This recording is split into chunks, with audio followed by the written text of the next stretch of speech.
이어서 키보드 처리를 개발해 보겠습니다. 오늘 개발할 화면입니다. 키보드가 열리고 닫음에 따라서 레이아웃이 변경됩니다. 1강에 개발해 두었던 것을 그대로 이어서 개발하시면 됩니다. 만약에 1강을 개발하지 않으셨을 경우를 대비해 진행한 코드를 GitHub에 올려두었습니다. 제 GitHub으로 들어가셔서 챕터 2에 Before 폴더를 열어서 개발을 시작해주세요. 일단 먼저 빌드를 해보겠습니다. 현재 상황에서는 키보드에 따라서 값이 변경되지 않습니다. 이를 해결하기 위해서 키보드 변경 함수를 삽입해 주겠습니다. view did appear와 view did disappear를 오버라이드 하겠습니다.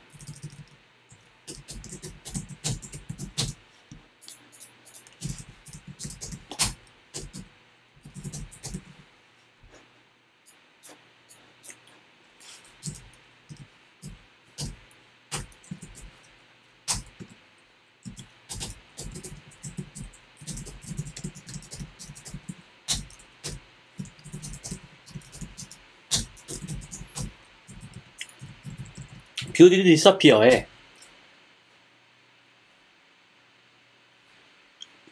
view did appear에 notification center default add observer를 해주세요.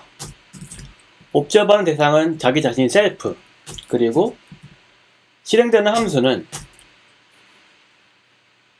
keyboard will show, 그 다음에 notification name은 UI responder, keyboard will show notification, 오브젝트는 1입니다. 마찬가지로 keyboard will hide,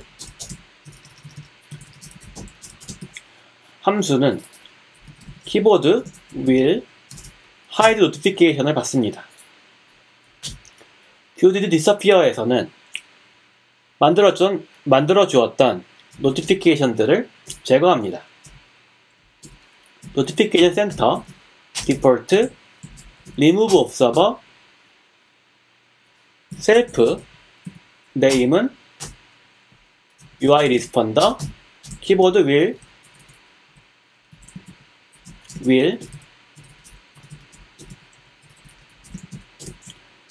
will show notification, 오브젝트는 1입니다.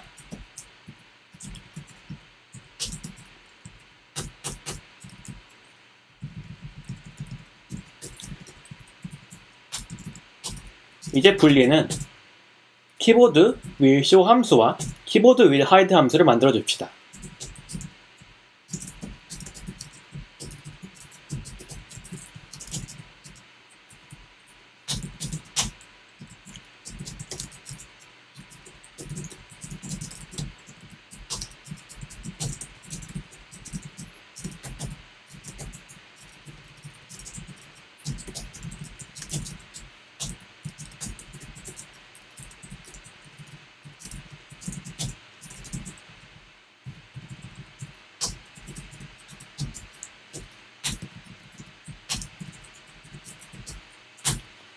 빌드 해보겠습니다.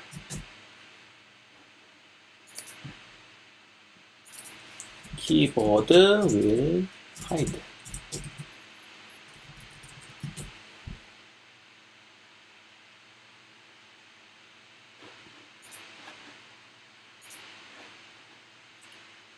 키보드가 열릴 때 키보드 오픈이 호출됩니다. 키보드가 닫히는 것은 따로 처리를 해주어야 되겠습니다. 저는 이 뷰가 클릭될 때 키보드를 강제로 닫도록 처리해 줄 것입니다. 그러기 위해서 뷰에 탭 제스처를 추가해 줍시다.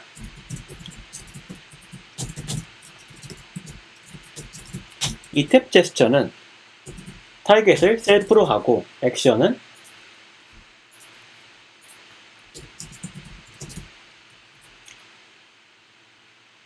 view did 탭 함수를 실행시키도록 합시다.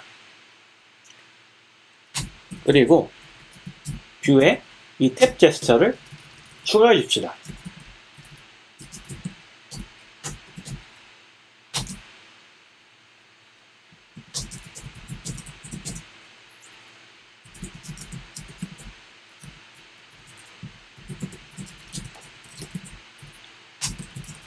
이 탭 제스처에서는 뷰에서 강제로 에디팅을 멈추게 해줍시다.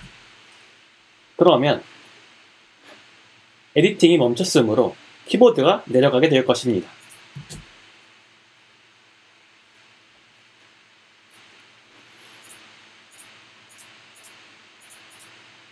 이제 키보드가 열렸을 때 키보드 뒤로 오픈 함수가 불리고 뷰를 클릭했을 때 키보드 하이드 함수가 불리게 됩니다. 각각의 함수들에서 노티피케이션에 이러한 정보들이 가져와지는 것을 볼 수가 있는데요. 키보드의 크기, 그리고 키보드 애니메이션의 길이 등이 값으로 받아와지게 됩니다. 이들을 가져와서 레이아웃을 다시 작성할 때 활용하도록 하겠습니다. 정보가 들어가 있는 곳은 유저 인포입니다. 따라서 card let user info notification user info고, 그 다음에 let keyboard frame notification의 user info에 UI responder keyboard frame user info key, 그리고 duration user info UI responder keyboard animation duration user info key.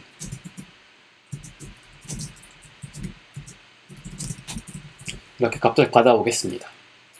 키보드 하이드 함수에서도 값을 받아오겠습니다.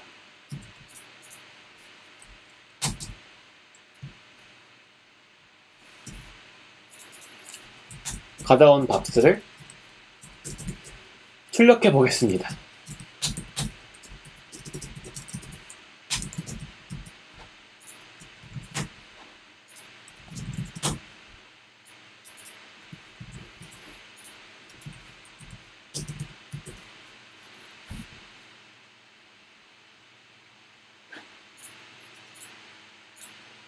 이제 키보드가 열렸을 때 키보드의 크기가 출력됩니다. 키보드의 애니메이션 길이도 출력됩니다. 닫힐 때에도 마찬가지입니다. 이 키보드가 열리고 닫힐 때 스택 뷰를 전체를 위로 올리고 내리고 싶습니다. 그렇게 하기 위해서 스택 뷰의 중앙이 뷰의 중앙과 같다는 이 제약 조건을 따로 빼내야 하겠습니다.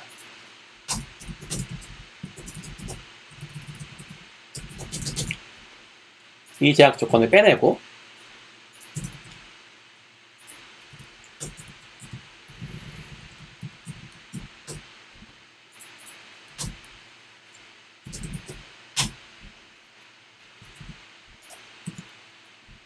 그리고 나중에 활용할 수 있도록 프로퍼티로 키보드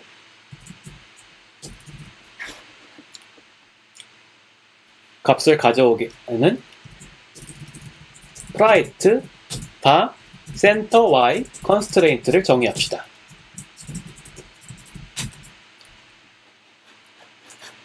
이제 이 제약 조건은 이렇게 멤버 변수를 빼두고 활성화시킨 뒤에 여기에서 매핑해 줄 것입니다. 키보드가 열릴 때에는 키보드의 높이를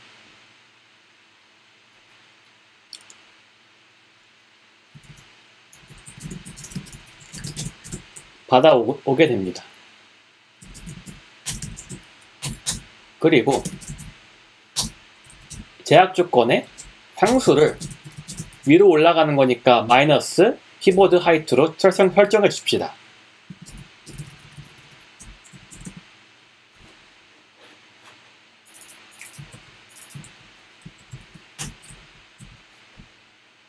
반면에 키보드가 내려갈 경우에는 이 제약 조건을 원래의 값인 0으로 설정해 줍시다.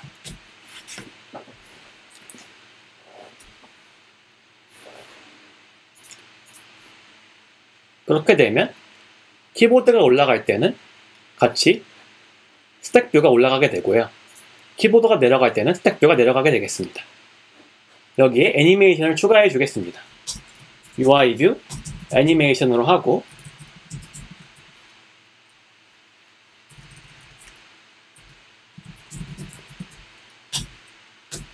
기간은 키보드가 올라고 내려가는 그 기간인 듀레이션으로 받습니다. 애니메이션으로는 지금 이 변경되는 레이아웃 조건을 애니메이션으로 집어넣고 뷰의 변경사항을 적용하는 셀프 뷰 레이아웃 if needed를 호출해 줍시다. 여기도 마찬가지로 사용해 주고요. 키보드가 내려갈 때는 키보드의 프레임을 받아오지 않으므로 불필요함으로 제거해 줍시다.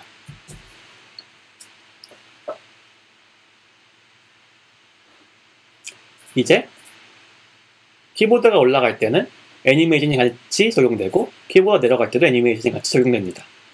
마지막으로 키보드가 올라갈 때 이 다른 불필요한 로고들이 사라지도록 하겠습니다. 이게 타이틀 이미지 뷰, 그 다음에 디스크리션 라벨, 타이틀 라벨, 사인 업 버튼입니다. 따라서 셀프 타이틀 이미지 뷰, 셀프 디스크리션 라벨, 셀프 타이틀 라벨, 셀프 사인업 버튼을 for문으로 알파 값을 0으로 해주는 코드를 키보드가 올라갈 때 삽입합니다. 반대로 키보드가 내려갈 때는 알파 값을 다시 100%인 1로 바꿔주는 함수를 삽입합니다.